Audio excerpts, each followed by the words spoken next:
para a Trama de Saberes, ciclo de conversas com o colegiado de coordenação pedagógica da pós-graduação Artes Manuais para Educação. A professora especialista Rafaela Nascimento é docente coordenadora da pós-graduação Artes Manuais para Educação, artífice e pedagoga, especialista no currículo dos trabalhos manuais da educação steineriana e em fundamentos da antroposofia. Há 20 anos atua na área educacional como professora e coordenadora em escolas e projetos socioeducativos e com formação docente. O que é mesmo AEE? Atendimento Educacional Especializado. Uma pauta importante do mês. Inclusão. Então, exatamente. Olha só, atualmente atua na Escola Comunitária Jardim do Cajueiro. Onde, gente? Na Bahia. Interessada por educação inclusiva, manualidades efêmeras e saberes populares. Rafa, hoje a Rafa vai falar justamente disso. E eu começo perguntando, mas o que é esse negócio de manualidades efêmeras? Isso dá pano para manga. É uma pesquisa boa essa, não é? É sim, hoje até vamos falar um pouquinho disso, trazendo um exemplo. Já começamos. Mas está mais Já para frente. Então... A ideia hoje, então, é começar a iniciar esse ciclo de conversas que, junto com a Nina e com o colegiado, a gente vai trazer um pouco do nosso referencial teórico do curso, da 4ª turma, da pós-graduação Artes Manuais para Educação, que estão com inscrições abertas. E hoje eu escolhi como um tema para trazer, falar um pouco do referencial teórico que me encanta, que me aquece, que eu tenho grande interesse e afeto, e é minha fonte de pesquisa inesgotável, que são os saberes populares. No primeiro momento, eu chamava eles, pensando que eram referenciais não teóricos, mas não está correto isso, jamais. Não. Porque tem muita gente que a gente traz esses autores, inclusive, né, que pesquisam e tensionam essa temática. Mas talvez aí fiquei pensando, seria um referencial de múltiplas linguagens, ou um referencial para além das letras. Mas me fala assim, o que te incomodava quando você falava não teórico? Aí tem uma pista já, né? Sim. Por quê? Porque você fez uma definição negativa, não teórico. Então, isso, quando a gente faz uma definição negativa, significa que a gente está incomodado com o trem. Então, vamos por aí. Talvez como a forma que esses saberes populares são tratados na escola e na academia. E a gente vou trazer. Eu acho que é o ponto. E quando a gente vê, a gente está reproduzindo algo que realmente nosso pensamento é o oposto, né? Que não é isso que eu quero dizer e não é dessa forma que eu trago os saberes populares dentro da minha pesquisa. Porque todo tensionamento da pós, todo tensionamento da nossa pós, ele é, digamos assim, uma estratégia, né, para que, a partir do momento da consolidação de um território dos saberes não acadêmicos, na academia, esses saberes possam, digamos assim, firmar-se de tal maneira, né, que eles não precisem, digamos assim, de uma chancela acadêmica para se tornar bom, não é? Então, por isso a gente carrega junto conosco, nas artes manuais, essa potência dos saberes populares. Bem, vamos em frente.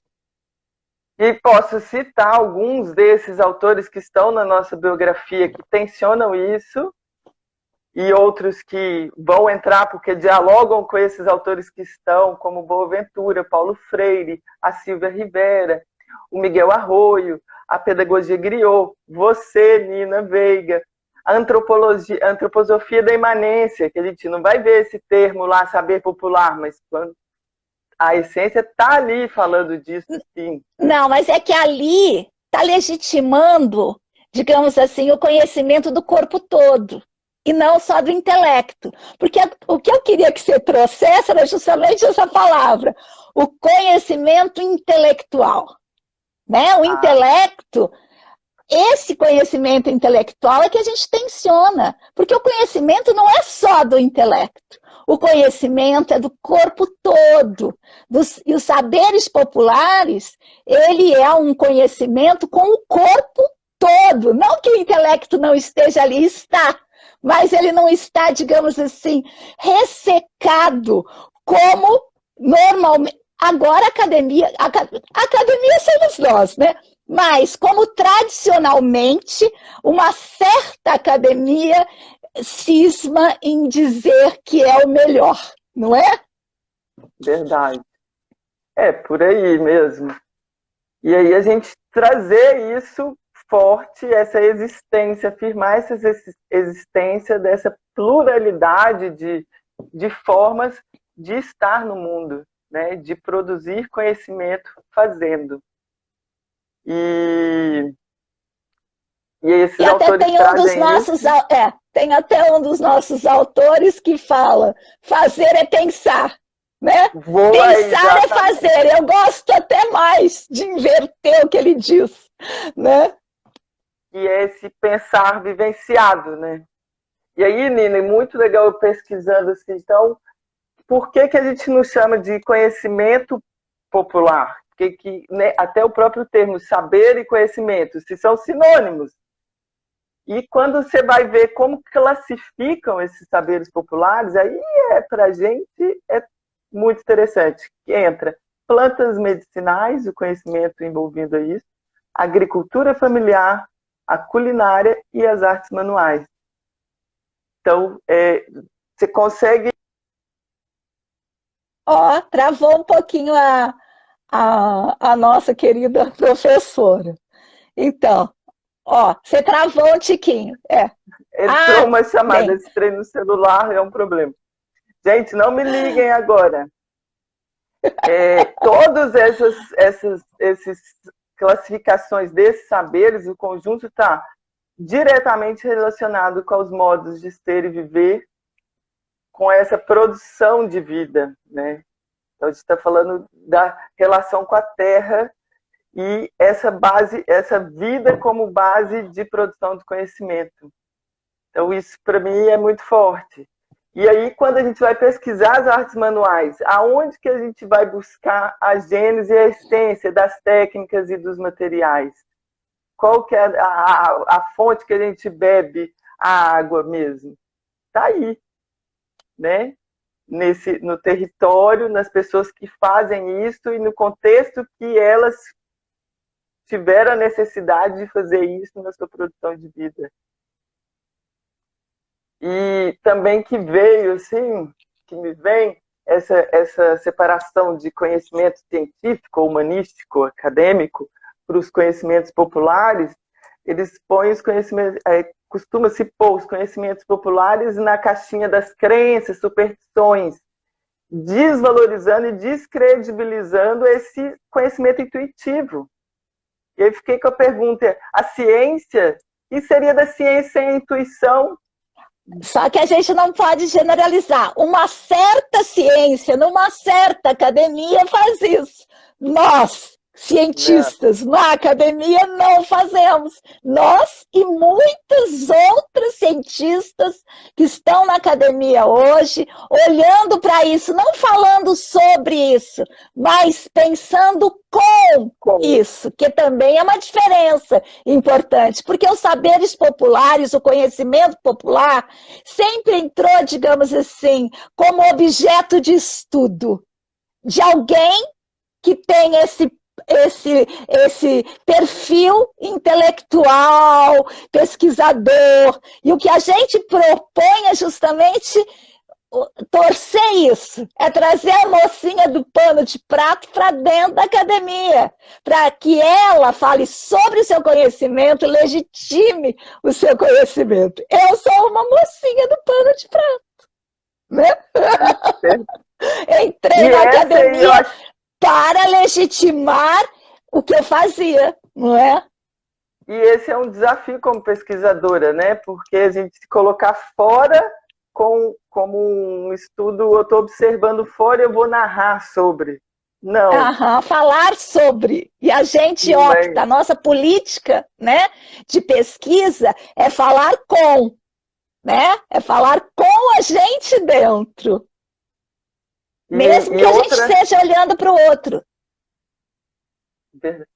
E quando se fala também de saberes populares, classifica nesses grupos minoritários. E, de fato, vem, sim, de grupos minoritários que nem sempre têm esse acesso a uma educação formal, porque a vida se faz no fazer. E aí, isso sai da escola. Quando a escola entra um currículo homogeneizador que não acolhe, nem sempre acolhe esse saber que está ali no território.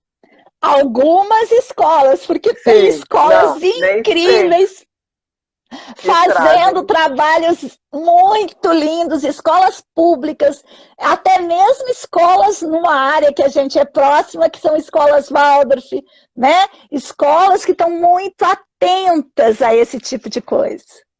E é uma matriz formativa aí de base para o currículo fundamental, acho bem viva e importante de estar.